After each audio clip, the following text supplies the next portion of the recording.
নমস্কার, কেমন আছেন সবাই? ঘরকন্যা ন্যাচারাল ব্লগে আপনাদের স্বাগত জানাই। আজ আমি একটি ব্লগ নিয়ে এসেছি।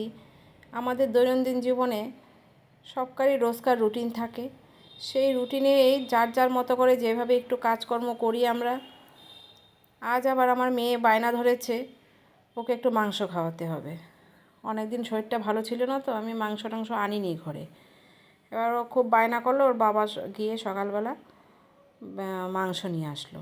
আসলে সকালবেলা ওর বাবা একটু বেরোয় যায়, তার জন্য আমাদের সকালবেলা না মাছ মাংসটা আনা একটু কমই হয়। বাজারে যাবে, আবার একটু লেট হবে, 9টা 9:30 নাগাদ বেরিয়ে যায়।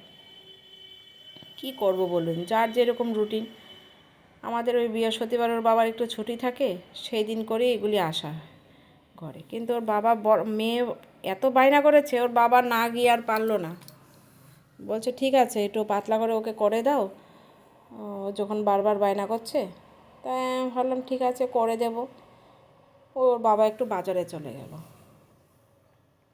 আমি আবার জানেন তো, মানে শুধু তো মাংস করলে হবে না, অন্য রান্নাও করতে হবে। আমি আবার একটু একটু করে অন্যগুলি ছেড়ে ফেলছি। একটু আজকে করলা ভাজলাম। আবার এখন একটু আমাদের মাংস করলে না ডাল আর হয় না। মেয়ে তো মাংসর সঙ্গে একটু টক খেতে চায়, ওর বাবাও তাই। তাই জন্য একটু আমি টকের জন্য রেডি করে নিয়েছি সব। এই যে দেখুন, টকটা আমি এখন করে নেব। তারপরে ধরুন ওর বাবা আস্তে আস্তে একটু মাংসটাও ধুয়ে টুয়ে নিয়ে এবার মাংসটাকে মাখিয়ে টাখিয়ে রেখে করে নেব। আমার আলু ভাজা হয়ে গেছে, আলু ভেজে রেখে দিয়েছি, কারণ জানি যখন মাংস আসবে আলুটা তো ভাজতেই হবে, আগেই ভেজে নিয়েছি।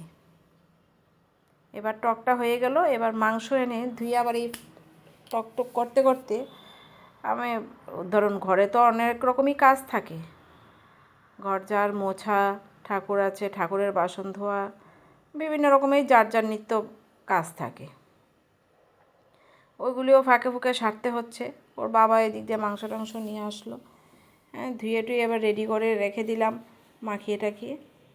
এবার আমি ফোড়ন দিয়ে মাংসটাও বসিয়ে দিচ্ছি। খুব মশলা দিইনি, একদমই পাতলা করে ঝোল করব বলে। মেয়ে তো সদ্য উঠেছে, আমি নিজেও শরীর ভালো ছিল না, আমিও উঠলাম শরীর খারাপ থেকে। এখনই মাংসর সঙ্গে এত মশলা খাওয়াটা ঠিক হবে না, রিচ হয়ে যাবে। এবার আবার তাড়াতাড়িও করতে হবে, ঝটপট একটু কেটে বসিয়ে নিলাম। এবার বাবা তো আবার টিফিনে একটু রুটি নেয়। ও মাঝখানে আবার একটু বাদ চলে গেল, একটু বেগুন ভাজাও করেছি, যেহেতু ওর বাবা টিফিন নিয়ে যাবে, কি দিয়ে নেবে। রোজই আমার একটা কিছু করতে হয়, হয় মটরের ঘুগনি করি বা কাবলি ছোলা করি, মানে যখন যেটা, বা একটু বেগুন ছোটো ছোটো করে কেটে টমেটো দিয়ে একটু করি, আবার অনেক সময় বেগুন ভাজা করি। আজকে একটু বেগুন ভেজে দিলাম।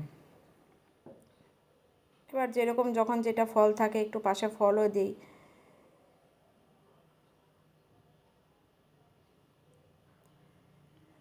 সবই করে ফেলছি। ও বাবা এবারে একটু ঠাকুরকেও দিয়ে নিল সকাল সকাল উঠে। বলছে যে তুমি আজকে ওইদিকে ঝামেলায় আছে, আমি একটু পুজোটা দিয়ে নিই। ঠিক আছে দাও, মনে যখন হয়েছে যে পুজোটা দিয়ে নেবে, ঠিক আছে দিয়ে নিক। পুজো দিতে দিতে আমার এদিক দিয়ে মাংস প্রায় হয়েই আসছে।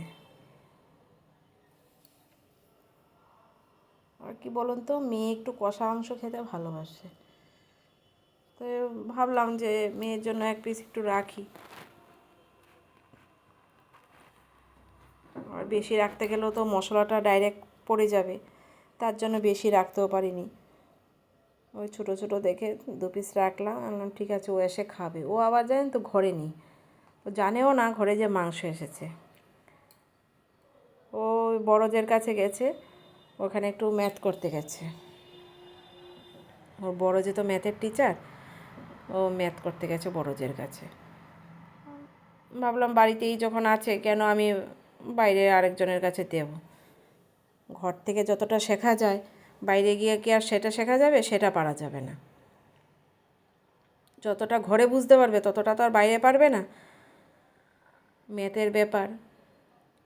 তাই নিজের মতো করে আমি ঘরেই দিয়ে নিলাম ওর জের কাছে। ঠিক আছে, ঘরেই করুক।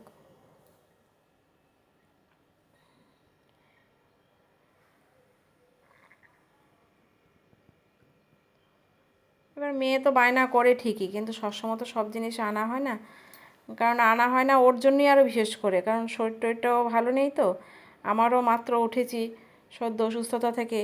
ও বাবা এর জন্য রিচ খাবারটা আনছে না, বলছে না প্লেন মাছের ঝোল, জ্যান্ত একটু মাছ যদি আনলো, না হলে একটু নিরামিষই করা হয়।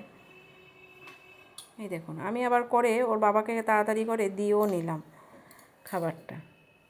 ও আবার বেরিয়ে গেল, কারণ টাইমও হয়ে যাচ্ছে। মেয়ে আবার চলে আসলো জের কাছ থেকে। আজ তাহলে এই পর্যন্তই, দেখা হচ্ছে আবার পরে নতুন কোনো ব্লগে। দেখুন খুব খুশি।